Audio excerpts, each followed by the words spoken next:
What if the worst prison you'll ever live in is your own mind, and the door has been unlocked the whole time? Picture this. It's late at night. Your phone glows like a tiny oracle, and you're scrolling through other people's victories like they're prophecies about your own failure. Someone's engagement, someone's promotion, someone's perfect body on a beach that looks suspiciously like a movie set. And in the middle of that quiet panic, a strange thought slips in, almost like a whisper from an ancient street. What if you're chasing the wrong kind of good life so hard that you're missing the only one that's real? That question is basically the heartbeat of ancient Greek philosophy. Not dusty, not distant, more like a hidden user manual for being human. And it starts, oddly enough, with a man who didn't write books, didn't sell courses, and didn't try to look wise. Socrates walked around Athens asking questions until people got uncomfortable. That was his superpower. Socrates' philosophy wasn't about collecting answers like trophies. It was about noticing how easily we live on autopilot. He'd look at someone who claimed to know what success is and gently pull the thread until the whole sweater unraveled. And then he'd leave you standing there, exposed, but awake. Socrates once said, "The unexamined life is not worth living." And yeah, that sounds extreme until you realize how many of us are living lives we never actually chose. How many goals were handed to you by parents, friends, strangers online, or some invisible pressure in the air? Have you ever wanted something badly, then gotten it, and felt weirdly empty 5 minutes later? Was it really your dream or just a dream you borrowed? If you enjoy exploring timeless ideas from ancient wisdom, subscribe and hit the bell. Because what comes next is less like history class and more like learning how to breathe again. After Socrates, his student Plato took the story in an even stranger direction. Plato's ideas often feel like a movie plot. He believed most people are trapped in a kind of illusion, mistaking shadows for reality. Imagine sitting in a dark room your whole life, watching a flickering screen, thinking that's the world. Now imagine someone drags you outside into sunlight, and at first it hurts. You squint, you resist, you want to go back to what's familiar. Plato basically asks, what if the stuff we obsess over, status, gossip, appearances, the number of likes, are just shadows? What if the real stuff is harder to see because it doesn't trend? And here's the uncomfortable part. If Plato's right, then the moment you start caring less about looking successful and more about being good, you'll feel lonely at first, because shadows are popular. Truth is quiet.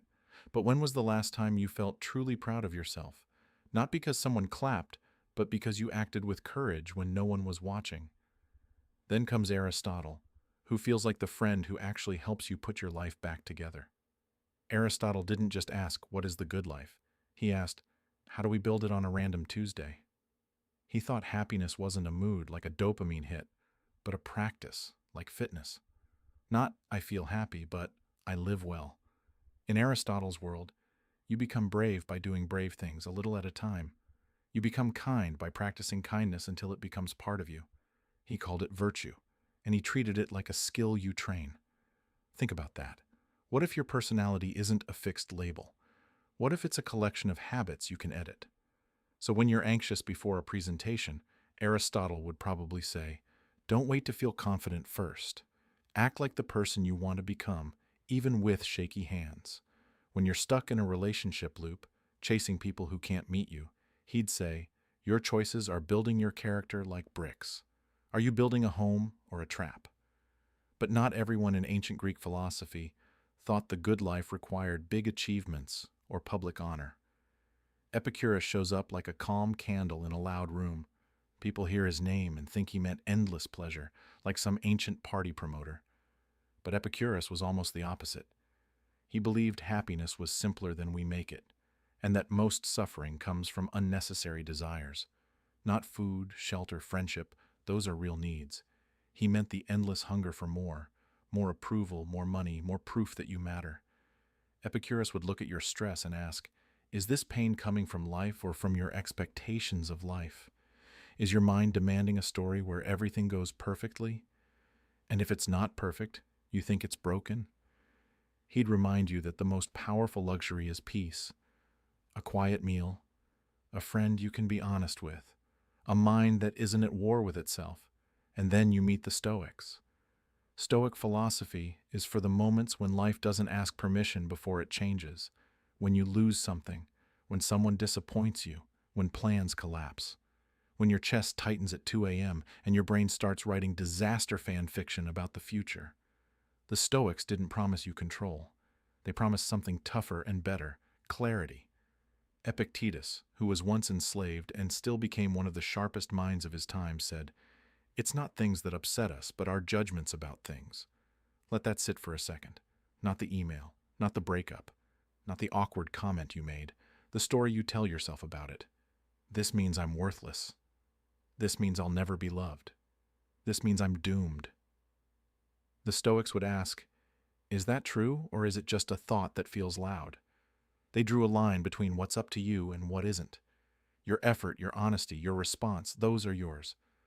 Other people's opinions, the economy, the weather of fate, those aren't. And weirdly, the moment you stop trying to control what you can't, you feel more powerful, not less. Have you noticed that? The calmest person in the room is usually the one who stopped negotiating with the uncontrollable. Now here's where all these thinkers, Socrates, Plato, Aristotle, Epicurus, and the Stoics, start to braid into one message that feels almost dangerous in today's world. The good life is an inside job. Socrates teaches you to question the life you're running. Plato warns you that the world is full of shiny illusions that can steal your soul if you're not careful. Aristotle hands you a toolkit. Become what you repeatedly do. Epicurus softens the chase. You don't need everything. You need enough. And the Stoics ground you when fate hits.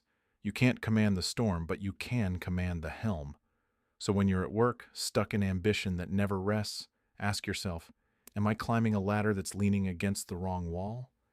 When you're in a relationship, craving reassurance like oxygen, ask, am I asking another person to give me the meaning I haven't given myself?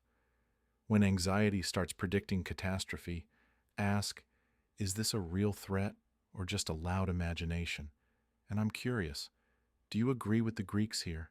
Or do you think happiness really does come from getting what you want?